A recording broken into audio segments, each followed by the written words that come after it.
It was pure sporting drama. A World Cup final, New Zealand needing 5 runs off the last ball, and 2 best mates out in the middle.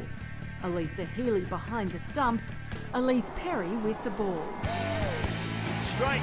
Oh, Ellyse Perry, absolutely outstanding. She's put a boot out and stopped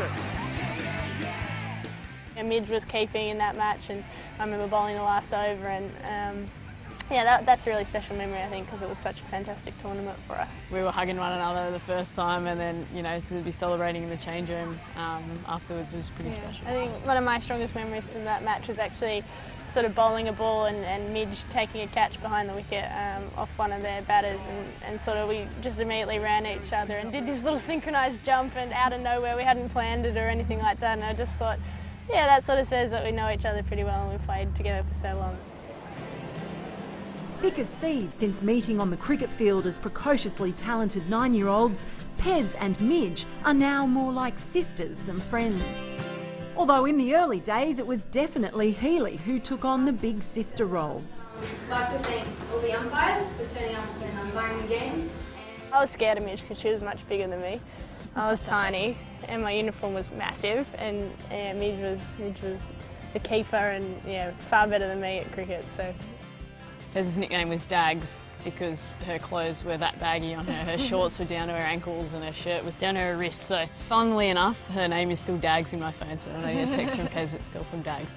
And it was on those camps that 2 young girls set their sights on reaching the top. Pez and I actually had a bet on who could get the most hundreds in a tournament. Oh, that's right. This is when we were like 11 years old, so I think at that point in time when we were able to score hundreds then, I think that we kind of knew that, you know, we could probably play this cricket game.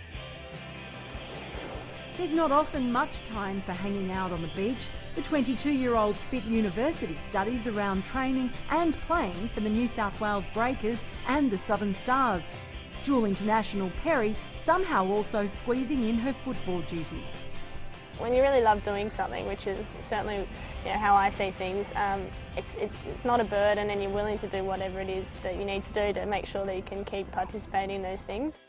Healy recently moved in with her boyfriend, Aussie quick Mitchell Stark, but it's often the case of ships passing in the night. Both playing cricket for our country and doing what we love, and we both deal with that when it comes, and obviously schedules clash a fair bit. Obviously we're going to be in India and he'll be at home, and then he'll be in India and I'll be at home, so we just deal with that, and obviously Skype comes in handy. But in the middle of such whirlwind lives, there's a partnership heading for a very long innings. Terrific delivery from Ellyse Perry. Oh, I think we're sisters for life now, aren't we? Yeah. We've already got some stories that we can probably tell when we're 70 or 80, but I think we've got a few more that I think we could write. So I think our children will have a lot of fun.